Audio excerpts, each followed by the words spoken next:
Hello students, आज हम बात करते हैं प्रत्यय की परिभाषा, भेद और उदाहरण के बारे में।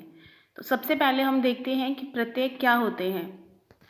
देखो, प्रत्यय शब्द दो शब्दों से मिलकर बना है, प्रति और अय। इन दोनों शब्दों से प्रत्यय शब्द बना है, जिसमें प्रति का अर्थ होता है साथ में और अय का अर्थ होता है चलने वाला। तो प्रत्यय का क्या अर्थ हुआ कि शब्दों के साथ लेकिन बाद में चलने वाला या लगने वाला। परिभाषा क्या हो जाएगी प्रत्यय की कि वे शब्दांश जो शब्द के अंत में लगते हैं उन्हें प्रत्यय कहते हैं। और इससे पहले मैंने आपको उपसर्ग करवाया था। उपसर्ग क्या होते हैं? जो शब्द के शुरुआत में लगते हैं उन्हें उपसर्ग कहते हैं, और जो शब्द के अंत में लगते हैं उन्हें प्रत्यय कहते हैं। अब हम बात करते हैं प्रत्यय कितने प्रकार के होते हैं। प्रत्यय दो प्रकार के होते हैं। नंबर 1 कृत प्रत्यय और नंबर 2 तद्धित प्रत्यय। कृत से आप याद रखना क्रिया, यानी जो प्रत्यय क्रिया या धातु के अंत में लगते हैं उन्हें क्या कहते हैं? कृत प्रत्यय। और जब ये क्रिया के साथ लगेंगे तो ये क्या बन जाएंगे? इनको हम क्या कहेंगे? कृदंत। ठीक है।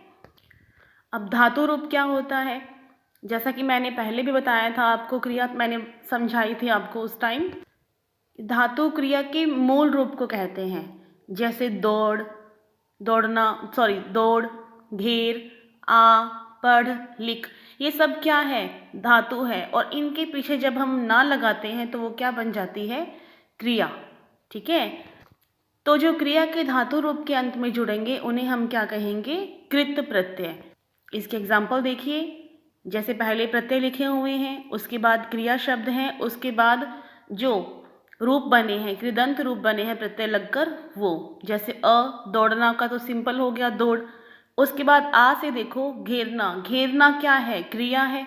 घेरना में अगर हम आ लगाते हैं तो क्या बन जाएगा? घेरा। ऐसे ही लड़ना शब्द जो है वो क्रिया है, और लड़ना में अगर हम आई लगाते हैं, लड़ में अगर हम आई लगाते हैं तो उन्हें क्या कहेंगे? लड़ाई।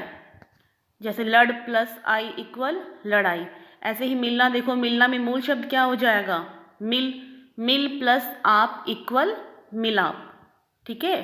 तो ये हो गया कृत प्रत्यय, यानी जो क्रिया और धातु रूप के अंत में जोड़े जाते हैं उन्हें कृत प्रत्यय कहते हैं।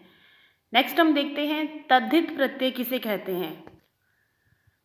तद्धित प्रत्यय वो होते हैं जो संज्ञा, सर्वनाम और विशेषण के अंत में लगते हैं, उन्हें तद्धित प्रत्यय कहते हैं। और इनसे बनने वाले शब्द को क्या कहेंगे? तद्धितांत। जैसे शब्द देखिए, सोना। सोना शब्द क्या है? संज्ञा है। और अगर हम इसमें आर प्रत्यय लगाते हैं तो क्या बन जाएगा? सुनार। ऐसे ही जुआ, आरी प्रत्यय लगाएंगे तो क्या बन जाएगा? जुआरी। सब्जी में वाला लगाएंगे तो क्या बन जाएगा? सब्जी वाला।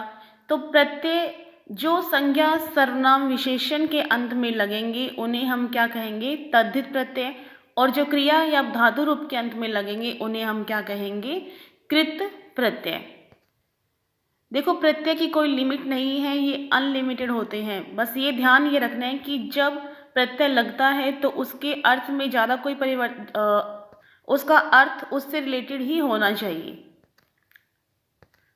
अब हम देखते हैं उपसर्ग और प्रत्यय का एक साथ प्रयोग। ये जरूरी नहीं है कि इस एक शब्द में सिर्फ उपसर्ग ही होगा या प्रत्यय ही होगा। कुछ शब्द उपसर्ग और प्रत्यय दोनों से मिलकर भी बनते हैं। जैसे देखो, आपके सामने एग्जाम्पल दिए हुए हैं। यहाँ अभी उपसर्ग है, मान मूल शब्द है और ई प्रत्यय है, तो क्या बन गया? अभिमानी। इसके बाद अप उपसर्ग है, मान मूल शब्द है, इत प्रत्यय है, अपमानित। और इसी प्रकार परिपूर्णता, दुस्साहसी, ये शब्द बने हैं। तो कोई जरूरी नहीं है कि एक शब्द में उपसर्ग होगा या प्रत्यय ही होगा। एक शब्द में एक से अधिक उपसर्ग भी हो सकते हैं, और उपसर्ग और प्रत्यय दोनों भी हो सकते हैं। आई होप आपको ये समझ में आया होगा। Thank you.